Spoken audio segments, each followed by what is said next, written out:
Assalamualaikum warahmatullahi wabarakatuh. Pada video kali ini kita akan membahas tentang sosialisasi program sertifikasi halal gratis atau sehati.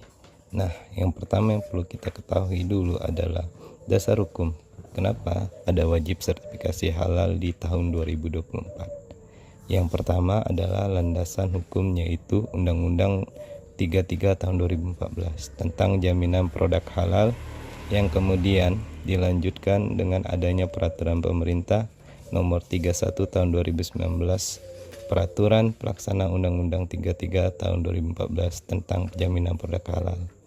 Di dalam Undang-Undang nomor 33 tahun 2014 tentang jaminan produk halal, yang dulunya kewenangan untuk sertifikasi halal itu ada di Majelis Ulama Indonesia, saat ini sudah menjadi kewenangan dari BPJPH atau Badan Penyelenggara Produk Jaminan Halal di bawah Kementerian Agama Republik Indonesia.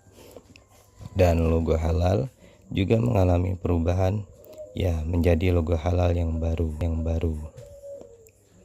Kemudian di dalam peraturan pemerintah nomor 39 tahun 2021 tentang penyelenggaraan bidang jaminan produk halal, di sini di pasal 140 ini sudah dicantumkan bahwa ada kewajiban bersertifikat halal bagi produk makanan, minuman, hasil sembelihan, dan jasa penyembelihan mulai pada tanggal 17 Oktober 2019 sampai dengan tanggal 17 Oktober 2024. Perundang-perundangan yang mewajibkan tanggal 17 Oktober 2024 semuanya sudah harus wajib bersertifikat halal.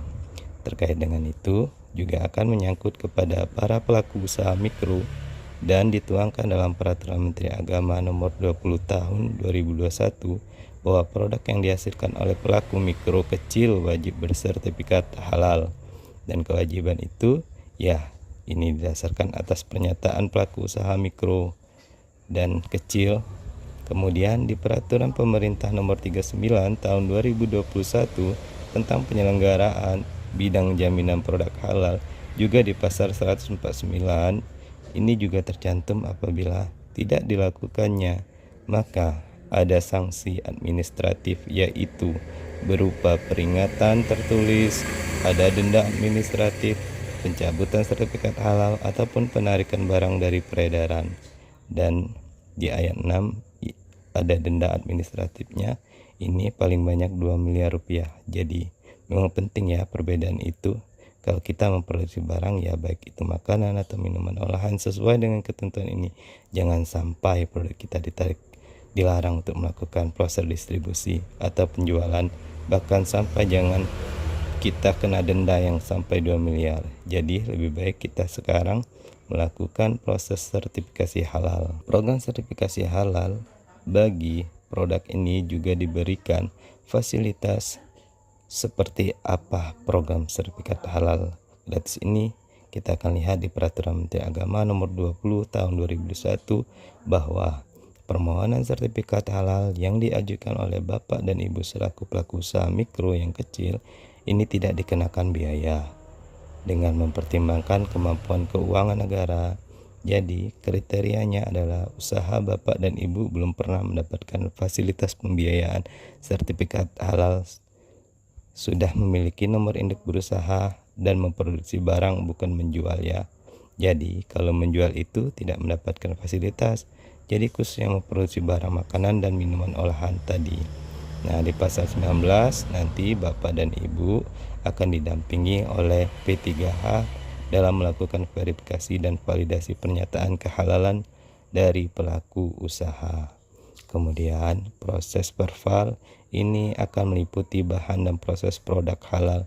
Terkait dengan itu sudah dituangkan petunjuk teknis pendampingan proses produk halal, kewajiban halal pelaku usaha mikro dan kecil berdasar pernyataan pelaku usaha ini sesuai dengan keputusan Kepala BPJPH nomor 22 tahun 2003. Dan Bapak Ibu ini beruntung dimaksud tadi dengan sertifikat halal gratis adalah selaku pelaku usaha mikro dan kecil mendapatkan program subsidi 100% atas biaya pengurusan sertifikat halal.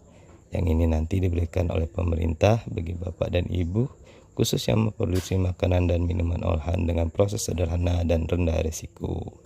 Apa saja produk makanan yang masuk kriteria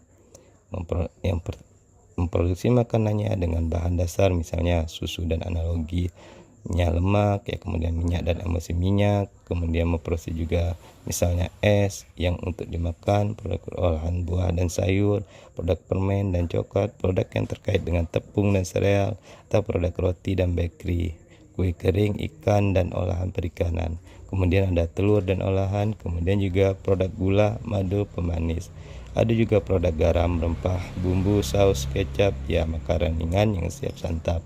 Dan Bapak Ibu termasuk dalam kategori kedai makanan dan minuman, jadi ada 13.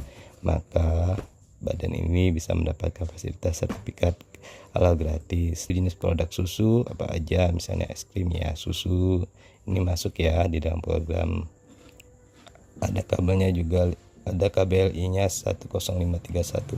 Kalau jenis-jenis misal seperti minyak kemiri, virgin oil, minyak kelapa, mengikuti program halal gratis. Kemudian produknya untuk konsumsi es mambo, jele, campur, es serut, nah ini juga bisa masuk. Kemudian jenis produk buah olahan seperti asinan buah, bumbu, rujak, selai ya. Kemudian ada jelly, kemudian ada pasta dan lain sebagainya, ini juga bisa masuk di dalam program sehati.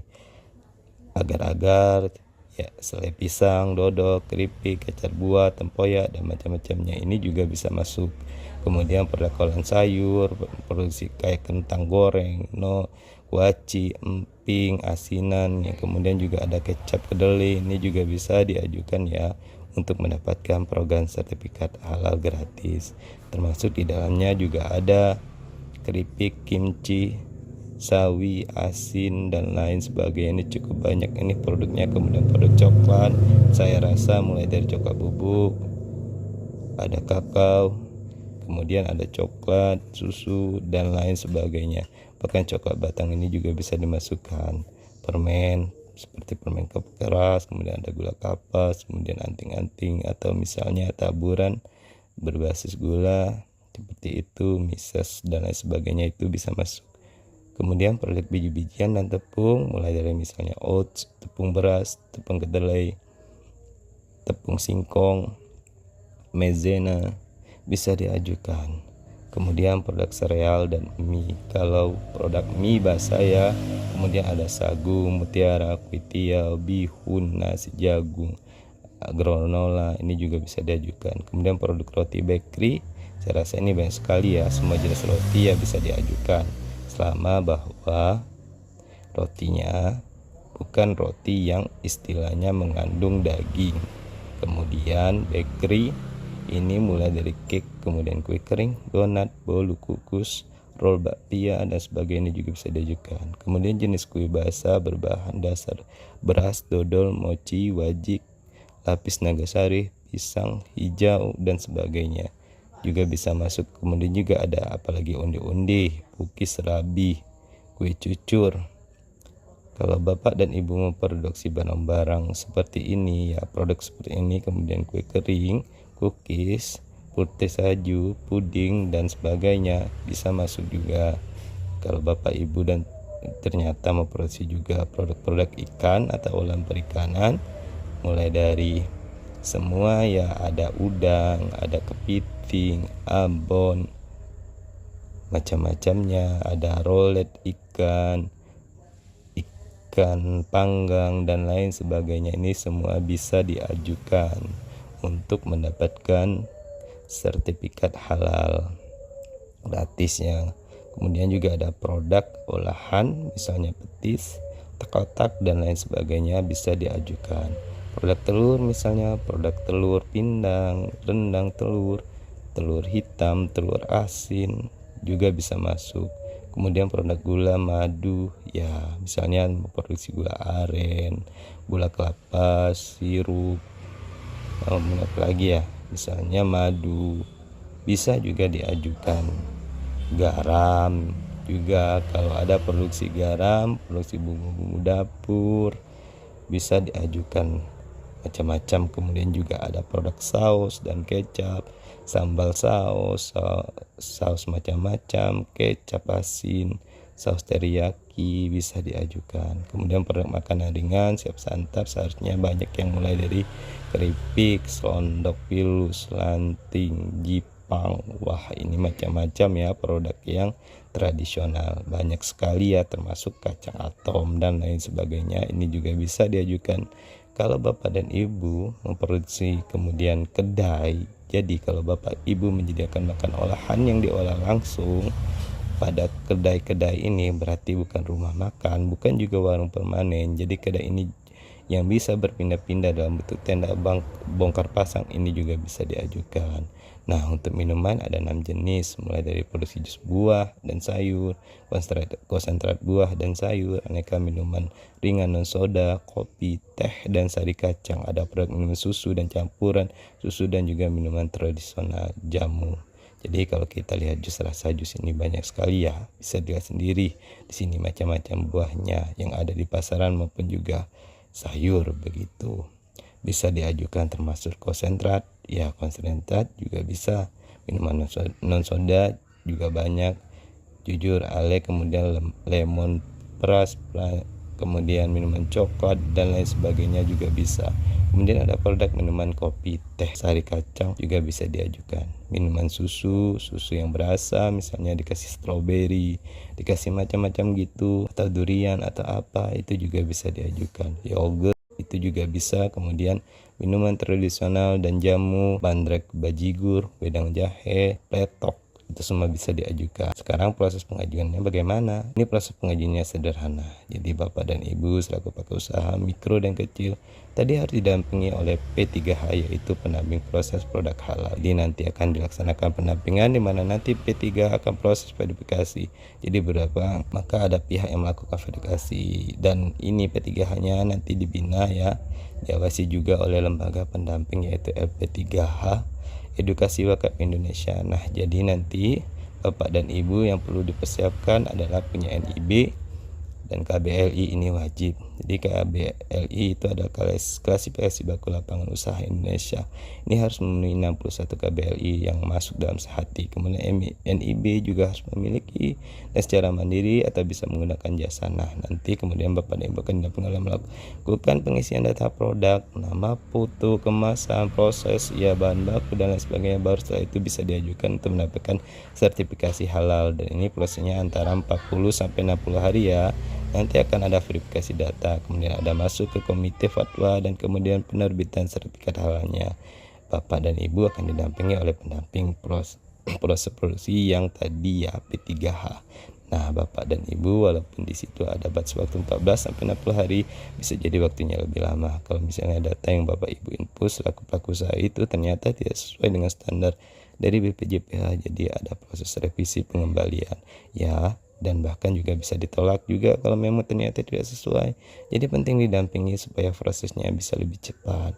Untuk mempermudah bapak dan ibu bisa menggunakan layanan pendampingan yaitu yang ada di sertifikasi halal.id, di mana nanti bapak ibu lebih mudah melakukan pendampingan karena tinggal mengisi data NIB dan lain sebagainya, kemudian foto, kemudian tinggal disubmit sehingga nanti bisa dibantu prosesnya oleh P3H. Di sini nanti sudah ada contoh-contoh juga di dalam platform itu bagaimana bapak dan ibu selaku pelaku usaha bisa mengisi contoh foto produk, kemudian apa yang harus diisi, semua sudah ada contoh produk yang lulus ya, sehingga bangunan ini lebih nyaman ya dalam berusaha karena produknya sudah mendapatkan sertifikasi halal.